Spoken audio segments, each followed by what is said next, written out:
Hello दोस्तों, आप सभी का स्टडी विद कॉन्सेप्ट चैनल पर स्वागत है। और आज हमारे साथ है एस गौतम राज, और जिन्होंने 6 बार यूपीएससी दिया था और लगातार 5 टाइम्स यूपीएससी क्वालिफाई किया है। फाइनल 2022 में उनकी 63वीं रैंक आई है और वर्तमान में वो इंडियन एडमिनिस्ट्रेटिव सर्विस के अंतर्गत ट्रेनिंग ले रहे हैं। और तो गौतम, सबसे पहले आपका स्वागत है। और जस्ट इसके थैंक बारे में यू तो गुड। बेसिकली सबसे बड़ी बात यह है कि गौतम, आपके द्वारा लगातार 6 बार प्री क्वालिफाई किया गया है। बैक टू बैक आपने प्री क्वालिफाई किया है। तो सबसे पहले हम ये जानना चाहेंगे कि आपकी प्री के लिए बेसिकली क्या स्ट्रेटजी रहती थी, जिससे कि आप प्री बहुत इजी वे में आसानी से निकाल लेते थे। तो प्लीज कुछ बताइए इसके बारे में। तो बेसिकली प्री का स्ट्रेटजी आजकल प्री काफी अनप्रडिक्टेबल हो रहा है। लाइक क्वेश्चंस थोड़ा बहुत पहले I wrote my first prelims in 2017। तो उस समय Yes. ऐसा था कि the number of questions which you know मतलब उसका नंबर ज्यादा था। अभी तो वो कम हो रहा है, तो काफी अनप्रडिक्टेबल हो गया है। तो इसलिए इसके सबसे वी हैव टू प्लान और प्रिपरेशन अकॉर्डिंगली। तो मेरा मेन स्ट्रेटेजी ये था कि बेसिक कंसेप्ट वगैरह, बेसिक बुक्स वगैरह क्लियर पढ़ाई करते थे और उसका रिविजन भी करता था। जैसे स्पेक्ट्रम हो गया, लक्ष्मीकांत हो गया, वो सब। उसके अलावा मैं मेनली प्रैक्टिस पे ही फोकस करता था। जैसे कि मॉक टेस्ट वगैरह जितना ज्यादा दे सकते हैं उतना ज्यादा देने की कोशिश करता था। जी। जैसे कि इनिशियली प्रीलिम्स वगैरह में मैं around 40 plus prelims test series वगैरह सॉल्व करने के लिए कोशिश करता था। बट बाद में मैं जॉब के साथ तैयारी कर रहा था, तो फिर उतना हो नहीं पाता था। बट फिर भी मैं कोशिश करता था कि at least 20-30 prelims test series full test वगैरह सोल्व करूं। उसके अलावा मैं क्या करता था कि जो गलतियां होता था उसको मैं नोट कर देता कि कि प्रीलिम्स मतलब at the end of the day की ऑप्शन एलिमिनेशन टाइप है। कि you have to eliminate 3 options and get to the final answer. Yes, तो यस। वो ऑप्शन एलिमिनेशन की तरीके में मैं थोड़ा रिवर्स इंजीनियरिंग करता था कि मतलब कि किस तरह से सोचेगा तो ये सही आंसर निकलेगा, जो या। जिस क्वेश्चन में मैंने गलती किया। तो वो उसको जो गलत वाले क्वेश्चन है उसको नोट डाउन करके मैं फिर उसको दोबारा रिवाइज करता था। एंड इसके अलावा तीसरा मोस्ट इम्पोर्टेंट चीज ये कि प्रीवियस ईयर क्वेश्चंस। जैसे इफ यू सी यूपीएससी का मेन काइंड ऑफ पैटर्न जो हम या। निकाल सकते हैं, that is mainly from the previous year questions. Yes, yes. So I used to look at prelims का previous year questions at least from 2013 onwards. Yeah. कि मतलब लास्ट 10 इयर्स का प्रीवियस ईयर क्वेश्चंस, स्पेशली जो प्रीलिम्स का 1-2 हफ्ते पहले है। इस 2 हफ्ते में मैं मेनली प्रीवियस ईयर क्वेश्चन ही देखता था कि एक दिन में एक साल का पूरा प्रीवियस ईयर क्वेश्चन सॉल्व करता था। जैसे कि एक दिन में 2013 का, नेक्स्ट डे 2014 का। तो वो मैं अपने आप सॉल्व करता था, फिर यूपीएससी का की से एक बार मैच करता था कि मतलब क्या गलती हो रहा है और वो कैसे इम्प्रूव कर सकते हैं। तो ये मेनली मैं last 2 weeks just before prelims ये करता था। So these were the major important thing कि basic books plus prelims test series plus previous year questions. हाँ, ये बिल्कुल सही बात है आपकी। जैसे टेस्ट सीरीज का बहुत ज्यादा फायदा होता है। तो बेसिकली थोड़ा सा मैं ये जानना चाहूंगा कि टेस्ट सीरीज बहुत सारे लोग देते हैं, ये बात सही है, बहुत सारे लोग टेस्ट सीरीज यूज करते हैं। लेकिन एक टेस्ट सीरीज का या मैक्सिमम यूटिलाइजेशन किस तरीके से किया है, हमें किस तरीके से देना चाहिए कि उसका ज्यादा से ज्यादा हम आउटपुट निकाल सके और हमारे लिए ज्यादा से ज्यादा एग्जाम के लिए बेनिफिट हो सके। तो इसके बारे में थोड़ा सा या बताइए। हम्म। या एक्चुअली जैसे मैं भी काफी देख चुका हूँ कि मेरे दोस्त वगैरह और काफी लोग टेस्ट सीरीज वगैरह लेते हैं। बट कुछ कुछ लोग ऐसे after they just take the exams and they don't analyse the paper जी। After that. बट मेरे को ये शुरू से ये लगता था कि से 2 घंटे लगता है हमें पेपर देने के लिए। उसके बाद we have to spend at least 2 hours in analyzing the paper, at least 2 hours in analyzing the paper in the sense कि we have to go through every answers। जो हम हमारा आंसर सही है वो भी we have to go through it, the solutions of that whatever the coaching institute's key is, we have to go through that। and उससे भी we will get some information which can be used to solve some answers, some questions in the actual prelims exam। so and वो भी देखता था, and जो question गलत किया है उस पे भी ज्यादा फोकस देता था कि या। मतलब वो कैसे किस तरह से सोचेगा तो सही कर सकते हैं, एंड उसको नोट डाउन करके रखता था। तो इसके लिए एटलीस्ट 2 to 3 hours अलग से लगेगा। तो टोटल मेरे को लगता है कि एक क्वेश्चन पेपर सॉल्व करने के लिए 2 hours वो सॉल्व करने के लिए लगेगा। उसके बाद अराउंड 2 to 3 hours वो उसको एनालाइज करने के लिए, उससे कंटेंट वगैरह नोट डाउन करने के लिए, और अपना ऑप्शन एलिमिनेशन स्किल्स वगैरह इंप्रूव करने के लिए क्या क्या कर सकते हैं, ये सब सोचने के लिए अराउंड 2 to 3 hours लगता है। तो yes yes total around 4 to 5 hours देना चाहिए मेरे हिसाब से एक प्रीलिम्स टेस्ट सीरीज, मतलब मैं देता था ऐसे। So this was my approach during prelims test series, like solving and all.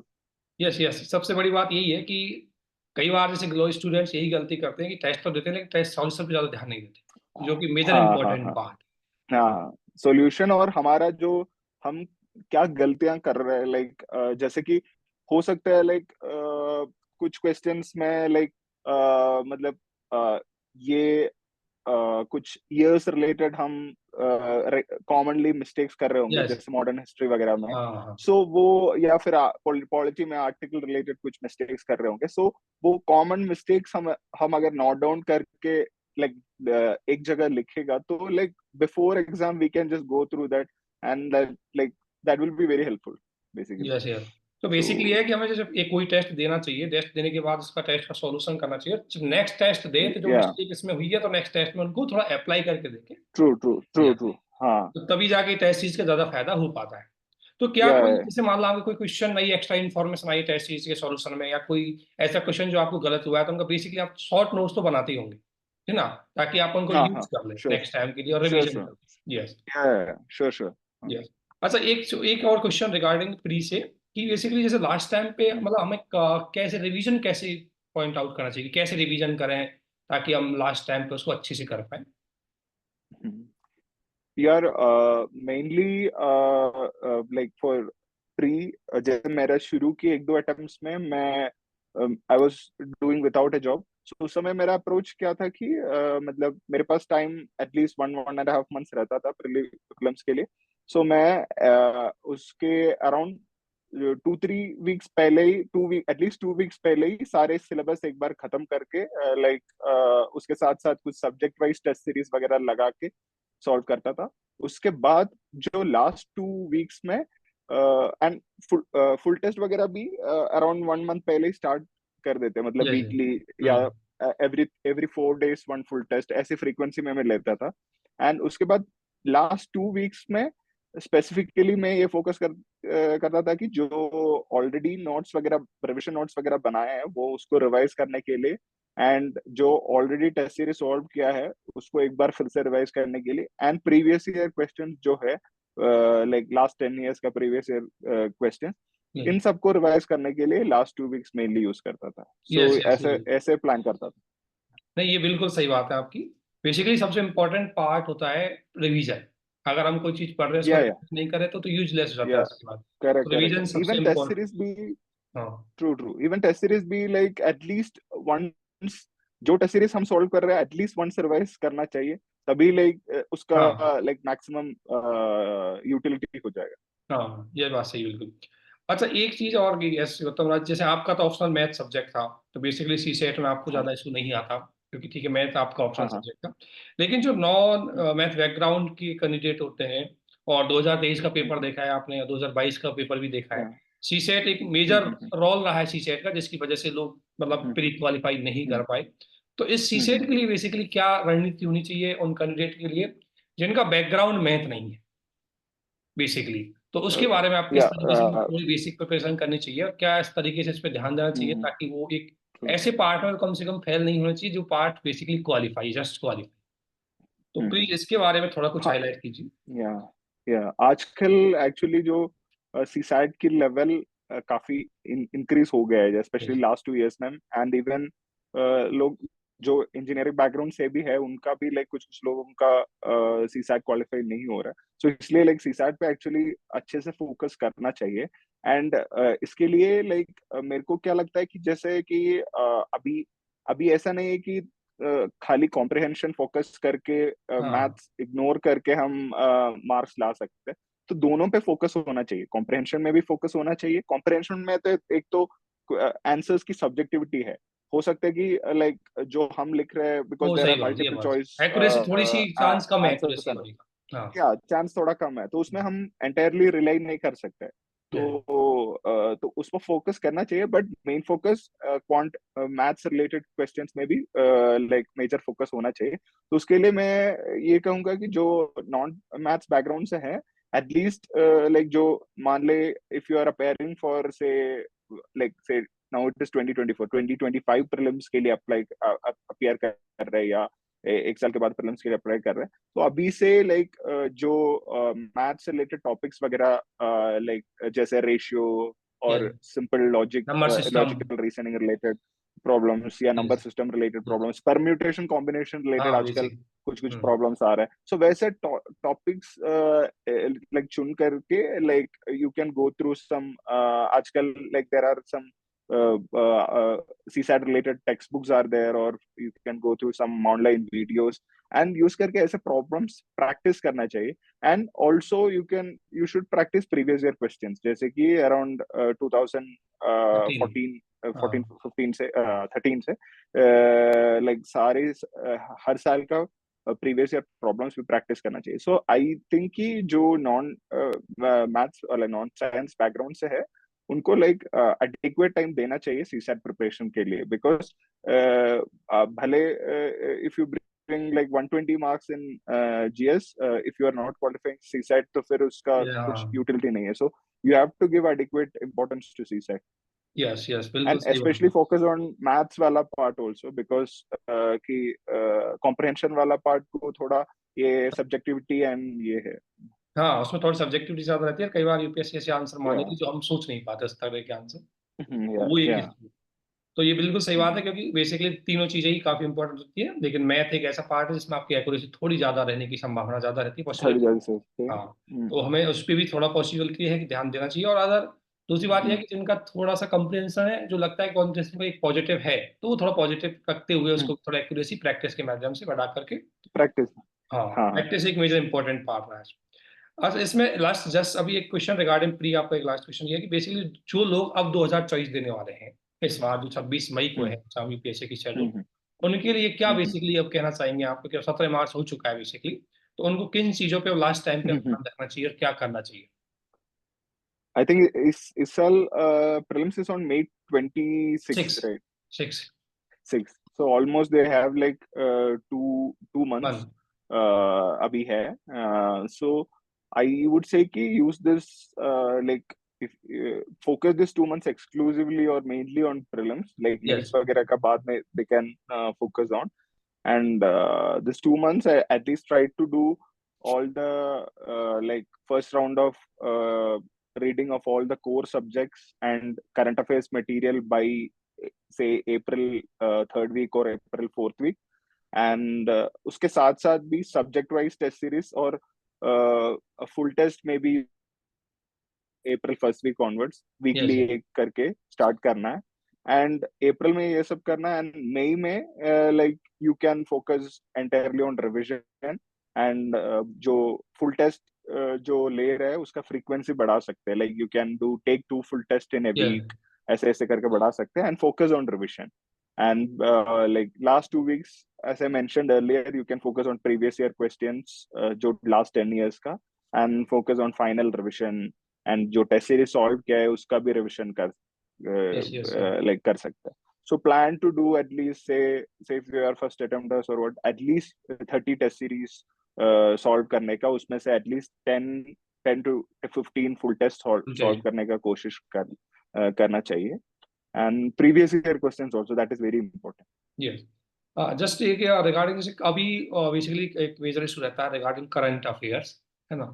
तो बेसिकली हमें अभी करंट अफेयर्स पे किन जो हम क्या पढ़ना चाहिए, क्या हमें, क्या डेली न्यूज़पेपर बहुत सारे लोग नहीं पढ़ पाते हैं, जैसे वर्किंग वाले कैंडिडेट होते हैं उनके पास समय नहीं होता, तो करंट अफेयर्स को कैसे तैयार करें, हमें क्या करना चाहिए करंट अफेयर्स के लिए रिगार्डिंग प्री, जो अभी अगर मैं बात करूँ तो प्रीलिम से रिगार्डिंग। जो आजकल like compare to 2016 17 and all, जो टिपिकल करंट अफेयर्स क्वेश्चंस जो आते थे, उसका नेचर काफी चेंज हो गया। लाइक आजकल like they don't ask very direct questions और direct current affairs related questions, and so like कि so definitely, so the core subjects itself जो एरिया है कि जब तुम मैक्सिमम रिटर्न ऑफ इन्वेस्टमेंट है, but still current affairs like you can't neglect, or you definitely you should focus. So what I used to do was that ki, I used to mainly focus on, I did not used to make any daily newspaper notes and all. So yes, what I used to do was that कि जो current affairs material वगैरह है, जैसे विशनाइज का और insights वगैरह का, सो उसका जो प्रीलिम्स के लिए पीटी प्रीलिम्स का जो 8365, yes, 365 वगैरह आता था, तो उसको लाइक उसका जो मेजर टॉपिक्स है, जैसे कि साइंस एंड टेक्नोलॉजी, एनवायरनमेंट हो गया, और important topics like government schemes and programmes, yes, economy, तो ये सब जो इम्पोर्टेंट एरियाज है जिसमें से ज्यादा क्वेश्चन आने की चांस है, तो उसको फोकस करके मैं एक बार रिवाइज करता था। और बाकी जो टेस्ट सीरीज वगैरह से भी जो करंट अफेयर्स क्वेश्चंस आता है, उसको भी मैं नोट डाउन करके एक बार प्रीलिम्स के पहले रिवाइज करता था। तो this was the main yes, yes, बिल्कुल अप्रोच एकदम। For current yes, affairs. Oh thank you. आप जस्ट आपने प्री में बहुत अच्छे से चीज़ें एक्सप्लेन करी, क्योंकि निश्चित रूप से आपको तो यूपीएससी प्री का बेहतर क्वालिफाई का बहुत ज़्यादा एक्सपीरियंस है, ये बात सही है। लगातार 6 time you have qualified the UPSC prelims. सबसे बड़ी बात, आप रिगार्डिंग हम थोड़ा कुछ मेंस के पॉइंट्स पे बात करते हैं, क्योंकि आप 5 टाइम्स यूपीएससी फाइनल सिलेक्शन ले चुके हो, तो आपको यूपीएससी की हर बात पता है कि किस तरीके से मेंस की बेसिक चीजें हमें ध्यान देनी चाहिए। तो एक कैंडिडेट के लिए कि मेंस में किस तरीके से, क्योंकि बहुत सारे लोग प्री पास कर जाते हैं लेकिन मेंस पास नहीं कर पाते, या कर पाते हैं तो बहुत कम नंबर रह जाते हैं उनके, तो उन्हें क्या बेसिक चीजें ध्यान रखनी चाहिए कि मेंस में वो अच्छी नंबर ला सके? So mains definitely like mains mains plus interview is the final deciding factor, and उसमें भी like interview you have a lot of unpredictabilities and all. Yes, yes, So mains ऐसा is one area where you can like मतलब थोड़ा और predictability is there, and can invest and get a good returns. Yes, So उसमें like there are majorly I would say कि three components. One is GS, and one other is SA, and one other is option, the optional. So like optional definitely like so you have to see whether like तुम्हारा optional का क्या scoring है and कितना realistic possible range है। जैसे मेरा maths optional था, yes, but like I was not getting very good marks in maths optional. Like my marks were in 20 to 260 270 that range. So but some people were getting exceptionally good marks in maths like yes, 300 plus. सो मेरा उस range से एक बार improve नहीं हो रहा था, तो मेरा आई फाउंड आउट दैट कि my marks range was mainly in 260 and 270। अगर if I get 300 plus and all, it is good, it's like a bonus. So but I can't entirely depend upon like option से। thinking that I'll get maybe, और GS में भी थोड़ा invest किया। सो आई would say कि you should not entirely focus or like invest on one particular area. Initial 1 और 2 3 attempts में मैंने ये मिस्टेक किया था कि मैंने मेनली ऑप्शनल पे फोकस किया और जीएस को नेग्लेक्ट किया था। तो उस समय मेरा GS score was not that great, it was in 370 380 वगैरह था, एंड ऑप्शनल का भी score was 260 270। So that's why मेरा like ranks were in 300s three that hundred range में रैंक था। रेंज में, तो यस। हाँ सो आफ्टर दैट कि आई रियलाइज हाँ मैथ्स में like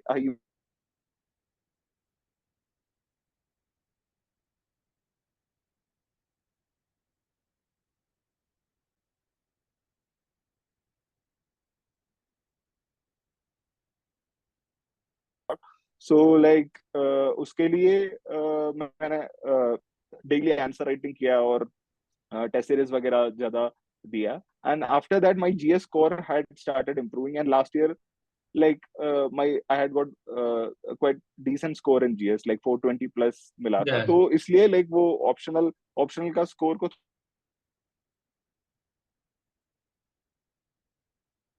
focus on optional as well as your GS. And apart from that, a major point ये कि जो essay आजकल like it has become a very deciding factor. Yes, yes, जैसे last 2 years में in fact in my previous civil service 2021 में I had almost the same marks. My rank was 210. I had almost the same ranks as इस साल का जो result का marks के साथ सिमिलर मार्क्स था except in essay. Essay my marks in that attempt was 93.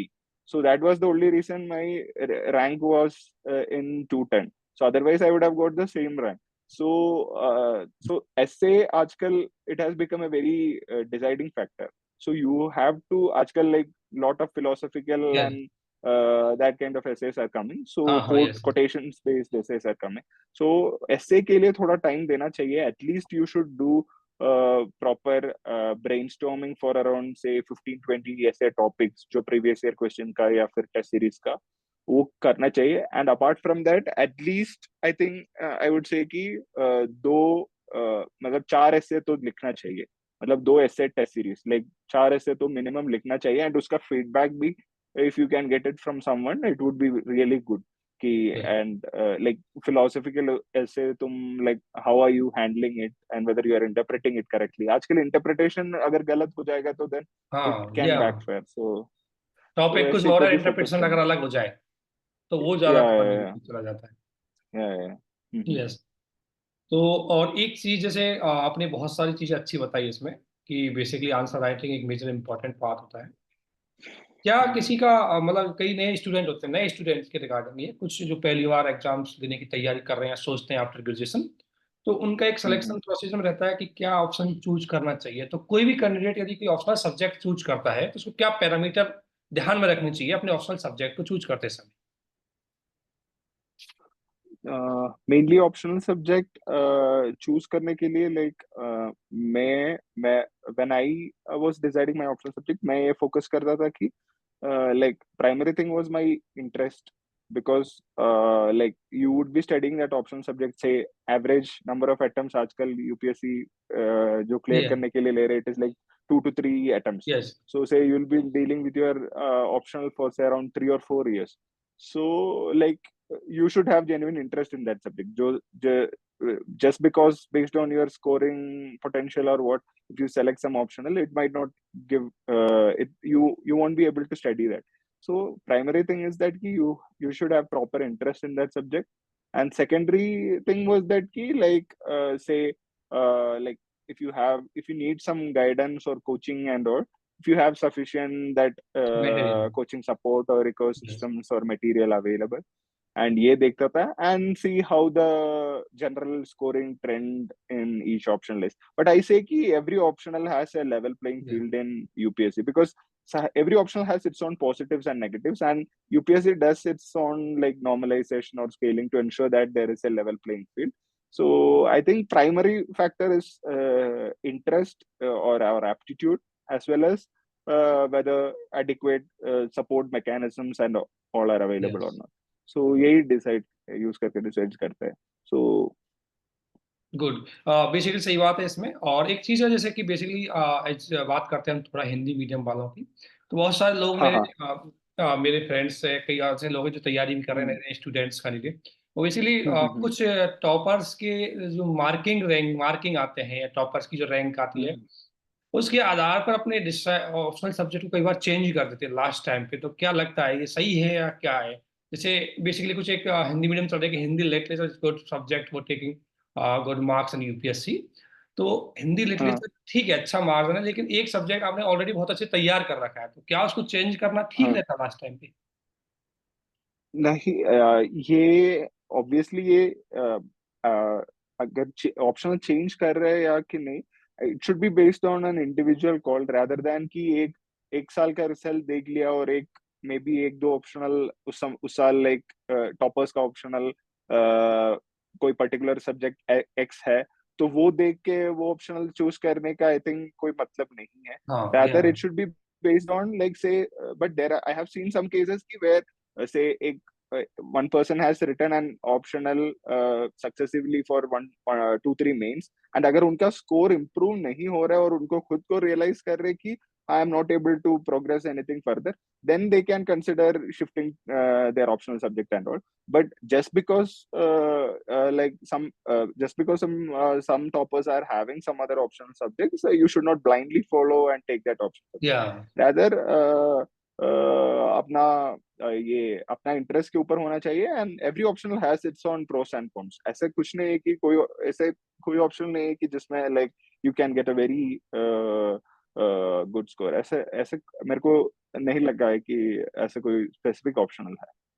और ये बात सही है, डेफिनेटली डेफिनेटली सही बात है कि ऐसा कई ऑप्शन, हर सब्जेक्ट में अच्छे नंबर आते हैं, कुछ लोग ऐसे होते हैं जिनके बहुत ही अच्छे नंबर आते हैं, या तो लाने या वाले तो अच्छे नंबर लाते हैं, ऐसी बात नहीं है। ट्रू और ट्रू। जैसे कि आपने सही बोला हाँ कि अगर आपको पर्सनली लगता है कि लगातार अटेम्प्ट्स के बाद आपका ऑप्शनल में अच्छे नंबर आप हाँ। इंप्रूवमेंट नहीं कर पा रहे हो, देन डिसाइड, हम्म बट वो भी या केयरफुली थोड़ा सा। हाँ, वो भी carefully, like you should I think talk to those who are with your optional. उनसे पूछना चाहिए कि अगर if you are doing some mistake and you can work upon it, then it is better to continue with that optional and work upon it and improve the score. So Yeah. you should talk to people who have got good scores in your optional, and कि पूछना चाहिए कि हम like हम हमारे क्या shortcomings है, कैसे improve करना चाहिए। And you should talk to people who have successfully changed the optional and got good scores, and उनसे पूछना चाहिए कि like whether it is practical to shift the optional and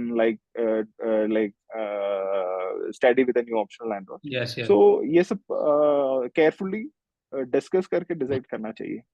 नहीं, बिल्कुल सही बात है। कोई भी ऑप्शनल सब्जेक्ट अगर चेंज करना चाह रहा है, पहले तो वो अपने ऑप्शनल सब्जेक्ट में अपनी ट्रू कमियों को चेक कर ले, कहीं मेरी वजह से नंबर कम नहीं हो रहे, ट्रू क्योंकि वो ट्रू तो दूसरे सब्जेक्ट भी ट्रू। लेगा तब भी वो अपनी वीकनेस रिपीट करेगा, हाँ, तो हो वहां पर सकता भी है। ज्यादा बेटर नहीं कर पाएगा। तो ये बात सही है कि पहले हाँ खुद की चीजों को सेल्फ एवोल्यूशन कर लेना चाहिए, और दूसरी बात, जिन लोगों के या अच्छे नंबर आए उनको भी थोड़ा सा कर लेना चाहिए। हम्म हवा में मतलब सिलेक्शन नहीं करना चाहिए रेंडमली, मतलब या randomly based on one years results और टॉपर्स का ऑप्शनल वो देख के यू शुड हाँ, नॉट गो। बहुत सारे लोग बहुत गलती कर देते हैं इसमें, और बाद हाँ में रियलाइज करते हैं कि मैंने पहला वाला सब्जेक्ट ही मेरा ठीक था। मतलब मुझे हाँ लगता है वो सारी चीजें या थोड़ा सा एक बात ध्यान रखनी चाहिए, स्पेशली हिंदी मीडियम हम्म वालों को थोड़ा सा डाइवर्जन हो जाता है, जल्दी इजीली हो जाता है, थोड़ा सा वो चीजें ज्यादा हम्म केयरफुली नहीं सोचते। अब मैं थोड़ा सा लास्ट में बात करूंगा इंटरव्यू की, क्योंकि गौतम राज जो आपके साथ जुड़े हो, लगातार यूपीएससी में 180 प्लस मार्क्स आए हैं इनके, 190 प्लस भी मार्क्स कई बार उन्होंने किए। लेकिन मैं गौतम, आप जानते हैं, बहुत सारे लोग जानते हैं, अप डाउन होते हैं इंटरव्यू में मार्क्स। लेकिन हाँ एक हाँ सबसे बड़ा, ये ट्रू तो मेरा पर्सनली भी है, क्योंकि इस बार भी मैं अगर इंटरव्यू देने गया तो आपसे पहले मैंने कई चीजें डिस्कशन की, और डेफिनेटली है कि जो आपसे मैंने डिस्कशन किया इस बार इंटरव्यू के लिए, और मुझे उसी आधार पर लगता है कि पॉजिटिव रेस्पॉन्स लग रहा था इस बार, कि अच्छा हो सकता है इस बार मेरा इंटरव्यू। जैसे आपने बहुत सारी चीजें मुझे अच्छे से बताई कि हमें कुछ अपना एक ओपिनियन को लेकर के स्टैंड होना चाहिए हर चीज को लेकर के।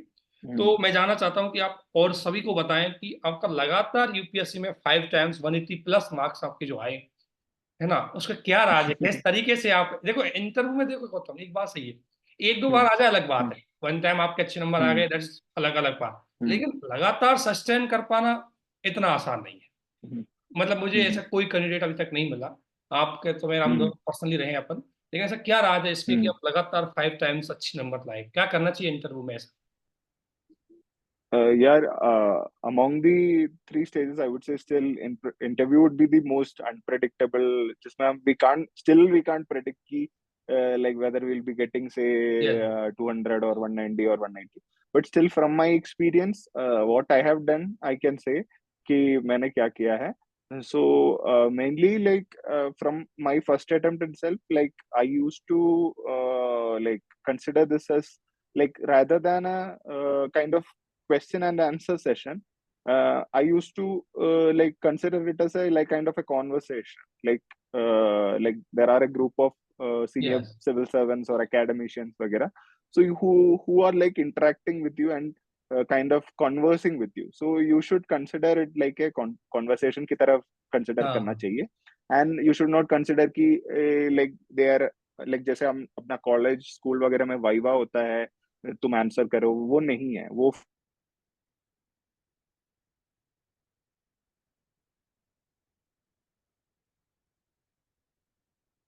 And if you are saying no, it is perfectly fine. जैसे जिस साल मेरा even when I got one good score like 195, उस साल का इंटरव्यू भी देखेगा तो I have told a lot of I don't know to my the questions जो मेरे को पूछा गया था, but it be frank and say that. And उसके अलावा जो बाकी मेरे को लगा कि जो एनालिटिकल क्वेश्चंस पूछते हैं उनका उसमें लाइक जवाब। Try to give a multi dimensional perspective, like जैसे as bureaucrats we are expected to have a holistic or broader perspective, Yeah. और so वैसे topics में like we should have a multidimensional perspectives, so कुछ and we should have a balanced perspective. We should ensure that we are not taking an say a question which is related to development versus conservation वगैरह. So we should have a balanced perspective. We should not be kind of focusing on one aspect only. So थोड़ा balance perspective लेना चाहिए. And तीसरा है कि जो opinion based questions है, opinion based questions में like we should have an opinion, Yeah. एक प्रॉपर ओपिनियन होना चाहिए. Say, I was asked a question on Sabarimala temple. I'm from Temples. Kerala, so Sabarimala temple entry पे एक question पूछा था, तो मेरे को ओपिनियन पूछा गया था, and I gave my opinion. So there you should not be balanced or what. Like you हाँ should, if you हाँ, have you an have to opinion, you take a should stand strongly and state. You have to take a stand and you should justify it. Say, yeah, stand and also. if there is an other side to it, you should say about the other side also. Yes, So yes. वो मेरे को important लगा है. And try to kind of build a conversation. एक conversation build करने की कोशिश करेगा तो अच्छा है. If they ask a question, just एक line में उसका आंसर बोल के खत्म नहीं करना चाहिए. हाँ हाँ रादर यू हाँ. Should kind of a flow में बोलना चाहिए थोड़ा, that so that they also take something from our answers and ask a further question. So question. थोड़ा काइंड ऑफ कॉन्वर्सेशन बिल्डिंग हो जाएगा तो it would be really good. नहीं, निश्चित रूप से डेफिनेटली आपकी बात बिल्कुल सही है, क्योंकि जैसे सवाल आपका वही था कि टू द पॉइंट आपको बोलना है और मल्टी डायमेंशनल करना है, वो एक बड़ी अप्रोच हाँ है. हाँ, या ट्रू. और एक चीज मुझे इस बार आपकी जो आपने बताई वो सही लगी कि आप मॉक इंटरव्यू के साथ साथ 1-to-1 कन्वर्सेशन जो हम 1-to-1 देते हैं वो ज्यादा आउटपुट देता है हाँ हाँ आपको लर्निंग करने के लिए, कंपेयर टू हाँ, या आप मॉक मॉक इंटरव्यू. ठीक है, आपकी हेल्प करता है, लेकिन उससे ज्यादा आउटपुट मुझे भी पर्सनली उस टीम में लगा. तो क्या लगता है कि मॉक हाँ इंटरव्यू हाँ, देनी चाहिए, लेकिन मेरे विचार से 1-to-1 कन्वर्सेशन भी आपका एक होना चाहिए बोर्ड मतलब लोगों के साथ. या मेरे को personally actually I found one-on-ones like equally good or even better than mock interviews. Mock yes interviews भी मैं लेता था because मेरे को actually वो थोड़ा बोल के flow आने के लिए बहुत like सारी. I need 2-3 sessions. So I used to give around 5-6 mock interviews. उसके साथ साथ भी मैं एक one-on-one देता था. जो like with some of the mentors I had and all. So और fellow aspirants वगैरह उनके साथ one-on-ones वगैरह देता था. तो I used to give it on a regular basis, जैसे कि एक आज दे दिया और एक नेक्स्ट वीक दे दिया. So on a weekly basis, जैसे इंटरव्यू शुरू होने से 2 महीने पहले ये स्टार्ट करता था, तो हर एक हफ्ते एक देता था, सो दैट कि वो लोग वो so if you are taking one on one with the same person, वो आदमी बता पाएगा कि like how you are improving. Like जैसे लास्ट हफ्ते तुमने कैसे आंसर किया, इस हफ्ते तुम्हारा कैसे इंप्रूव हो गया, नेक्स्ट हफ्ते तुम लाइक कैसे इंप्रूव हो रहा है. सो they can see that evolution, how you are improving and all, and they can say कि तुम्हारे shortcomings वगैरह improve हो रहे कि नहीं. So I found that कि one-on-ones were really good in that, कि तुम्हें थोड़ा personalized feedback मिलेगा and which you can improve upon. वो तुम effort डाल के improve कर सकते हैं. नहीं, बिल्कुल सही बात है. इंटरव्यू में जो आपकी अप्रोच थी, बैलेंसिंग होना चाहिए, डायमेंशनली होना चाहिए और एक स्टैंड वाला होना चाहिए. वही ज्यादा रोल करता है इंटरव्यू के अंतर्गत. इसके अलावा मॉक इंटरव्यू और 1-to-1 कन्वर्सेशन का इतना आउटपुट होता है. हाँ, बिल्कुल सही बात है. और आप लगातार इस चीज का, ये आपका जो आउटपुट रहा, ये इसी का रिजल्ट रहा. आपने बहुत अच्छे से चीजें एक्सप्लेन की, बहुत एक एक करके प्री मेंस इंटरव्यू को लेकर के. इसके लिए तो आपको बहुत बहुत धन्यवाद, थैंक यू. और सबसे पहले एक लास्ट में थैंक एक यू. जाते जाते आपके साथ एक चीज डिस्कस करना है, just give 1 or 2 minute for this, कि जो नए कैंडिडेट है, बिगनर है, जो पहली बार यूपीएससी की जर्नी में आएंगे, उनको क्या एनसीईआरटी, जो मान लो नॉन ह्यूमैनिटी बैकग्राउंड से भी है या मान लो ह्यूमैनिटी बैकग्राउंड से भी है, तो क्या एनसीईआरटी उनको पढ़नी चाहिए या नहीं पढ़नी चाहिए, मतलब क्या लगता है आपको? यार I am also from a non humanities background. मैं बीटेक इंजीनियरिंग बैकग्राउंड से हूँ.